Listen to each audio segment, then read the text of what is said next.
Hello, I'm Malcolm McTavish, and welcome to Prehistoric Journey.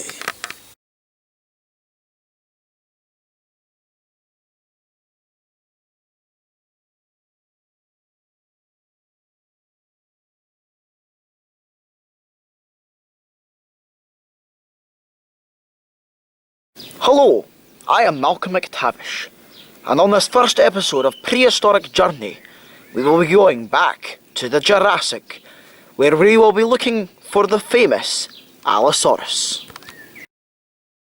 We are going to the Morrison Formation, the most fertile source of dinosaur fossils in the US today, which covers 1.5 million square kilometres. Well, I think that's quite enough talking. Let's go back to the Jurassic. But one question you may have, how will I be going back in time? Well, here is the answer.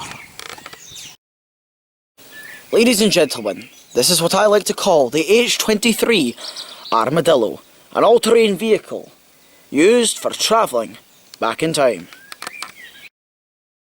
Although I can't tell you how it travelled back in time, I can tell you one thing, it sure as hell does the job. Well folks, I think it's about time we get going. I'll see you in the Jurassic period.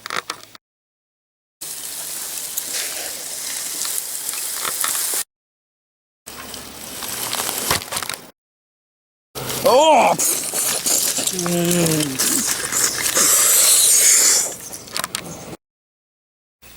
We have now travelled back in time 152 million years to the Morrison Formation, where life is booming and giants walk the earth. Ladies and gentlemen, as you can see, the surrounding in the past is very much different from our surrounding today. The main difference being the animals, and today we're looking for one in particular, the mighty Allosaurus. So let's go find ourselves one.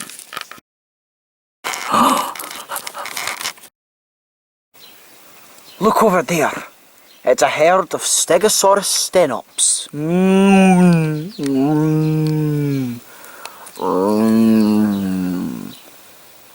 You see the plates on their backs.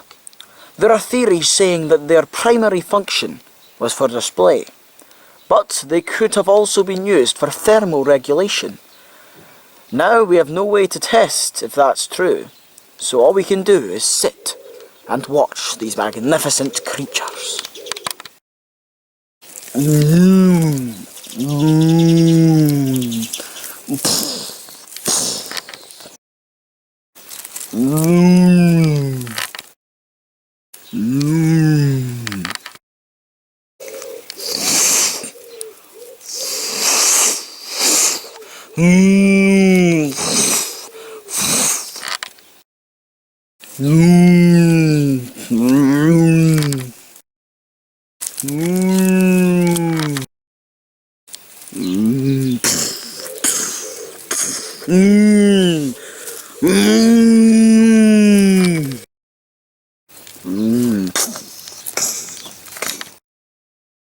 I believe what we just witnessed was a mating display, where the two animals used their plates to attract the female, and it would seem the big male won this competition.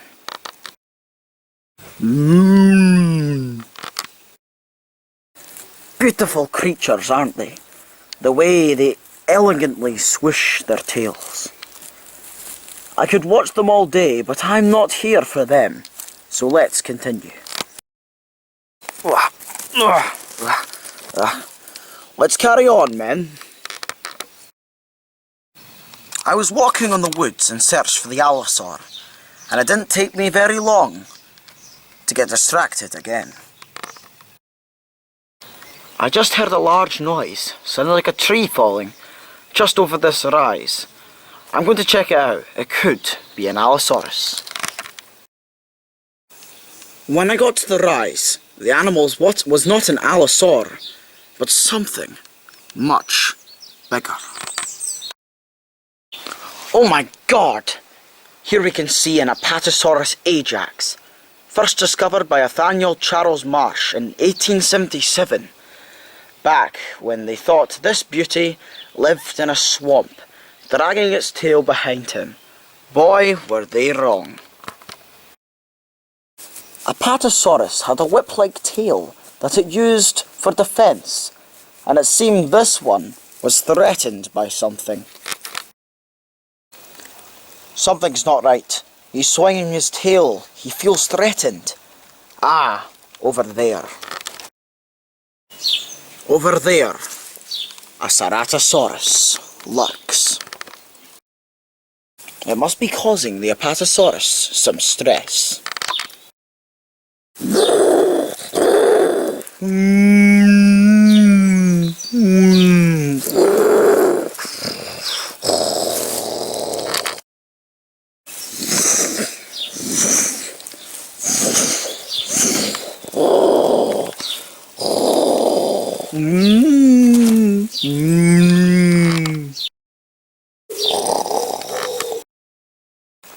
Alright, I've got a clearer visual of the Ceratosaurus. I'm terrified right now.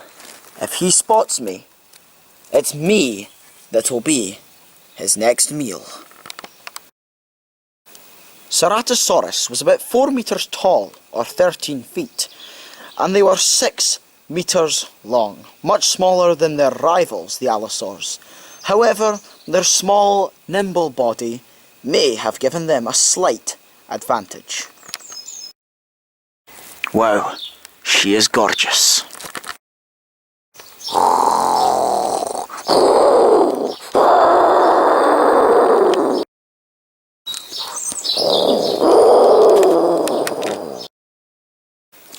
Unfortunately, I haven't found an Allosaurus, and it's getting dark, so I think it's time to leave. Or so I thought. What was that? I decided it was about time to leave this predator and go home. The Ceratosaurus finally gave up and walked away, but I wanted to get a closer look at this underdog of the Jurassic.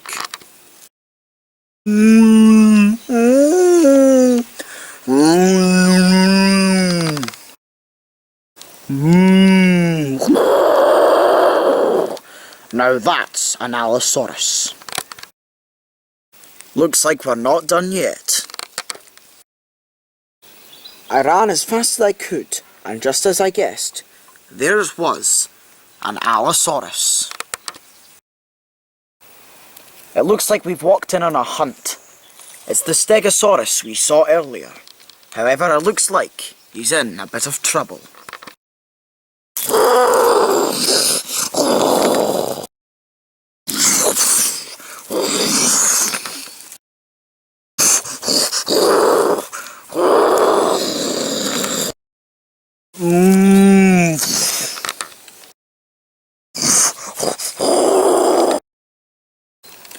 See how the Stegosaurus uses that tail for defence.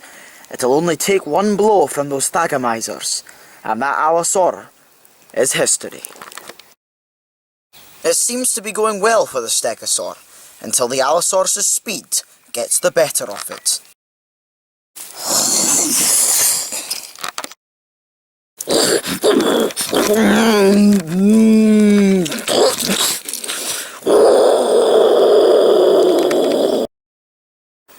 Look at that!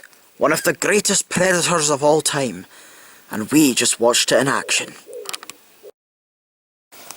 Allosaurus fragilis is a large theropod dinosaur that lived in the late Jurassic period, 155 to 150 million years ago.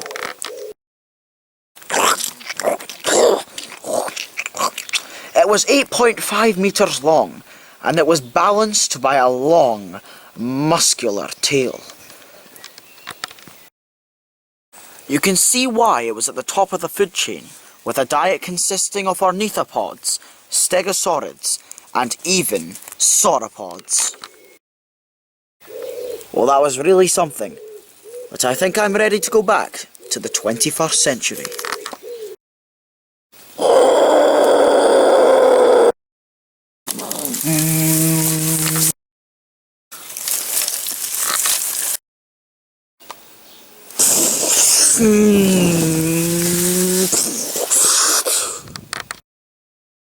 Well, now that we're back in the 21st century, join me next time on Prehistoric Journey, where I'll be venturing through Hell Creek.